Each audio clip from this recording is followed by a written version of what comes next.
Hello friends, welcome to रोशन की class YouTube channel. दोस्तों, आप सभी का आज की इस पाठ्य योजना की वीडियो में एक बार फिर से बहुत बहुत स्वागत है।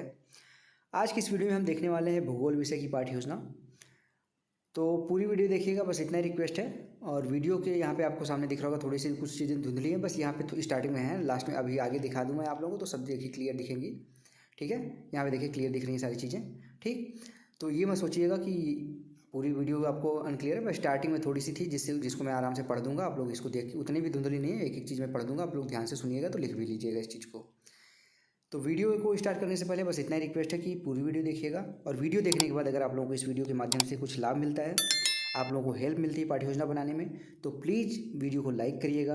और ऐसी ही वीडियो डेली बेसिस पे देखने के लिए रोशन की क्लास यूट्यूब चैनल को सब्सक्राइब कर लीजिए। नीचे सब्सक्राइब बटन है, उस पर क्लिक करके सब्सक्राइब कर लीजिए, साथ ही साथ बेल आइकन जरूर दबा के रखिए। ठीक है, तो देर नहीं करते, चलिए स्टार्ट करते हैं आज की पाठ्य योजना। देखिए यहाँ पे लिखा गया पाठ्य योजना संख्या 26। जो भी आपका नंबर होगा उसको यहाँ पे लिखिएगा पाठ्य योजना संख्या। सबसे पहले जिस पेज पे आप पाठ्य योजना बनाना स्टार्ट करते हैं उसके बीचों बीच इस तरीके से पाठ्य योजना संख्या लिखनी होती है। विद्यालय का नाम लिखना होता है, जिस विद्यालय में आप ट्रेनिंग के लिए जाएंगे, जिस विद्यालय में आपको भेजा जाएगा टीचिंग करने के लिए, उस विद्यालय का नाम लिखना है। आपको अपने विद्यालय का नाम नहीं लिखना है। छात्राध्यापक या फिर छात्राध्यापिका का नाम, लड़के हैं तो छात्राध्यापक, लड़की हैं तो छात्राध्यापिका का नाम। नेक्स्ट आपको इस तरीके से बॉक्स बना के दिनांक लिखना है, जिससे ये पता चलता है आपने किस डेट में कौन सी पाठ्य योजना पढ़ाई है। विषय भूगोल का है। अगर कक्षा की बात की जाए तो चक्रवात है हमारा टॉपिक। इसको आप क्लास 6 से लेके क्लास 10 तक के लिए, चारों क्लास के लिए पढ़ा सकते हैं। ठीक है, वर्ग है अ।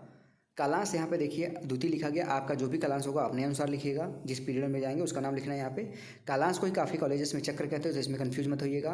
अवधि है 40 मिनट का, आपको जितना समय कॉलेज वाले आपको देते हैं उसको लिखिएगा। जनरली 30 से 40 मिनट 45 मिनट की क्लास आपको मिलती है।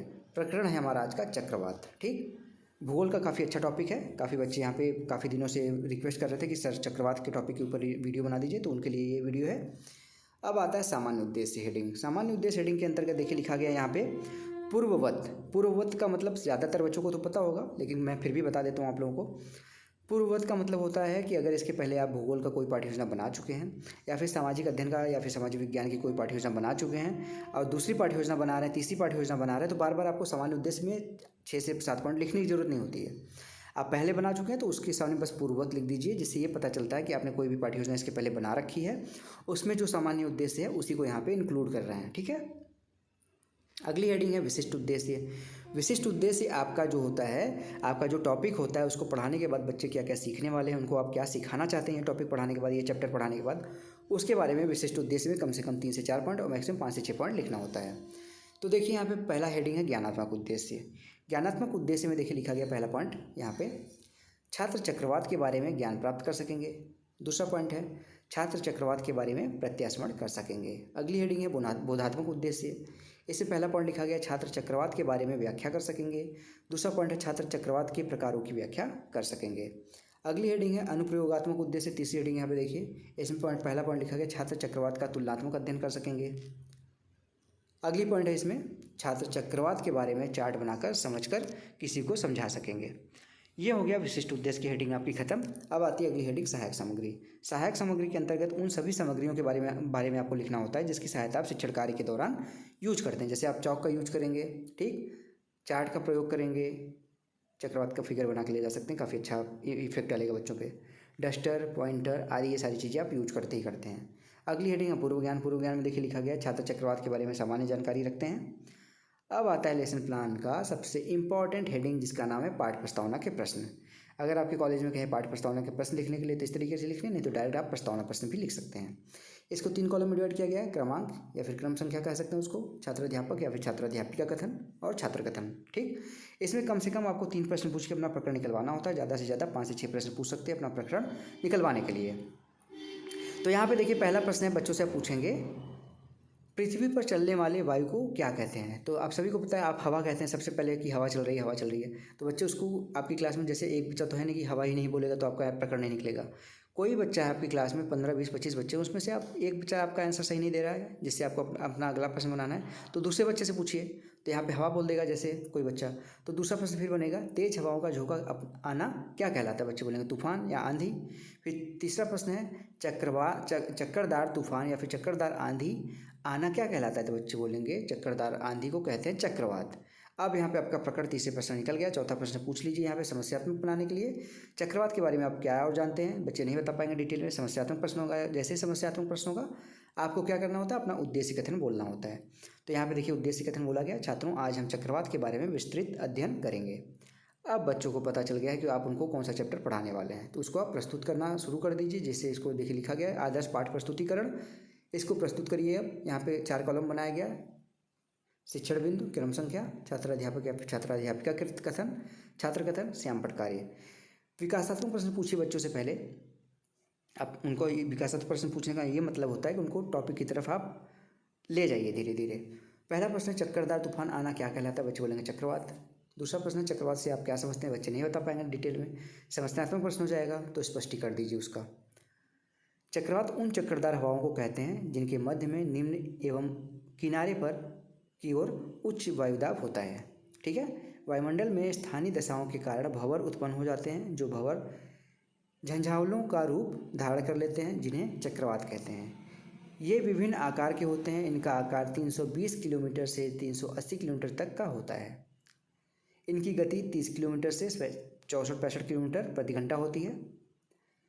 इनमें हवाओं की गति उत्तर गोलार्ध में घड़ी की सुई में विपरीत, घड़ी की सुई के विपरीत, तथा दक्षिणी गोलार्ध यानी कि साउथ पोल में ये आपका घड़ी की सुई के अनुकूल होती है।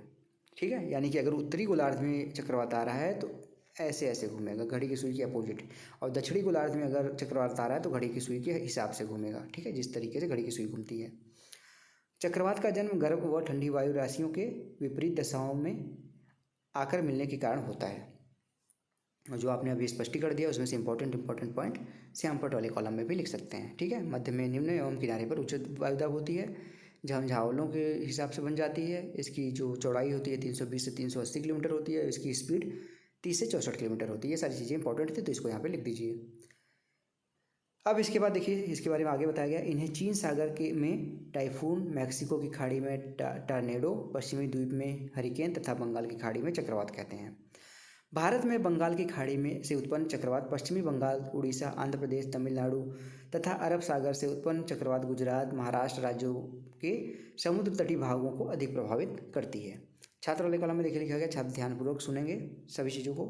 श्यामपट में चीन में क्या बोलते हैं, पश्चिमी द्वीप में क्या बोलते हैं, बंगाल की खाड़ी में क्या बोलते हैं, ये सारी चीज़ें लिखी गई हैं। चीन सागर में टाइफून, पश्चिमी द्वीप में हरिकेन तथा बंगाल की खाड़ी में इसको चक्रवात बोलते हैं। अब बहुत प्रश्न आता है इससे रिलेटेड। पहला प्रश्न है, चक्रवात का आकार कितना होता है, बच्चे बोलेंगे 320 से 380 किलोमीटर। दूसरा प्रश्न, चक्रवात की गति क्या होती है, बच्चे बोलेंगे 30 से 64 किलोमीटर प्रति घंटे। ठीक है, उसके बाद तीसरा प्रश्न, चक्रवात किसी खाड़ी में गिरता है, बंगाल की खाड़ी में। चौथा प्रश्न है, चक्रवात के क्या क्या बचाव हैं, समस्यात्मक है, बच्चे नहीं बता पाएंगे, इसके बारे में अभी तो आपने बताया नहीं। अब अगली शिक्षण बिंदु है, चक्रवात से बचाव। स्पष्टीकरण है, चक्रवात से निम्न प्रकार से बचाव किया जा सकता है। पहला, संचार माध्यम द्वारा सूचना मिलने पर समुद्र के समीप मछली पकड़ने वालों को यहाँ पे मछली पकड़ने न जाएं। दूसरा है बचाव का तरीका, चक्रवात के कारण टूटे हुए पुल, भवन, पेड़ और बिजली के खंभे तारों को न छुएं और एवं घरों की बिजली की लाइट काट दें। तीसरा प्रश्न है, बाढ़ के पानी में न जाएं तथा विधिवत जीव जंतुओं से सावधान रहें। चौथा पॉइंट है, चक्रवात आने की सूचना मिलने पर खाने के अनाज व स्वच्छ जल सुरक्षित स्थान पर रख लें, जिससे फ्यूचर में वो काम दे। छात्र वाले कॉलम में देखिए लिखा गया है, छात्र कथन को ध्यानपूर्वक सुनेंगे और सारी इंपॉर्टेंट पॉइंट को यहाँ पर लिख दिया गया है। वीडियो रोक के आराम से लिख लीजिएगा। ठीक है, बहुत प्रश्न है। पहला, चक्रवात से बचाव चक्रवात से बचाव के लिए क्या क्या करते हैं, तो यहाँ पे बच्चे बोलेंगे टूटे हुए पुल, भवन को, बिजली खंभों को से दूर रहते हैं, उनको नहीं छूते हैं। ठीक है, अब इसके बाद आता है निरीक्षण कार्य। निरीक्षण कार्य में अब बच्चों का निरीक्षण करिए। छात्राध्यापिका द्वारा कक्षा में घूम घूम कर निरीक्षण किया जाएगा। छात्र की व्यक्तिगत समस्या का समाधान उसी स्थान पर तथा सामूहिक समस्या का समाधान श्यामपट पर कर दिया जाएगा। पुनरावृत्ति प्रश्न आता है। पुनरावृत्ति प्रश्न में बच्चों से यहाँ पे पुनरावृत्ति प्रश्न पूछेंगे जो अभी आपने पढ़ा उससे रिलेटेड, जिससे यहाँ पे मूल्यांकन बच्चे का भी होगा और आपका भी मूल्यांकन होगा कि आपके पढ़ाने के तरीके में कोई कमी तो नहीं है। तो यहाँ पे देखिए पहला प्रश्न है, चक्रवात की गति उत्तरी गोलार्ध में किधर होती है। दूसरा प्रश्न है, चीन के चक्रवात को क्या नाम दिया जाता है। चीन में गर्म व ठंडी वायु के मिलने से क्या उत्पन्न होता है। चौथा प्रश्न, चक्रवात की गति क्या होती है। पांचवा प्रश्न, बंगाल की खाड़ी में उत्पन्न चक्रवात किस राज्य से होकर गुजरता है, ज़्यादा प्रभावित करता है। छठवां प्रश्न, चक्रवात से के बचाव क्या क्या है उपाय हैं। लास्ट में गृह कार्य आता है। गृह कार्य हेडिंग, गृह कार्य के अंतर्गत आपको बच्चों को घर से करके लाने के लिए होमवर्क दिया जाता है। तो यहाँ पे देखिए होमवर्क दिया गया बच्चों को, छात्रों चक्रवात पाठ को घर से याद करके तथा अपनी अभ्यास पुस्तिका में लिख कर ले आना है। लास्ट में देखिए यहाँ पे सुझाव है, टीचर आपका जो होगा पर्यवेक्षक होगा वो यहाँ पे सुझाव देगा, आपके द्वारा पढ़ाई गई चीज़ों में अगर कोई अच्छाई होगी तो वो भी यहाँ पे देखने को मिलेगी, कोई कमी होगी तो वो भी यहाँ पे आपको देखने को मिलेगा सुझाव।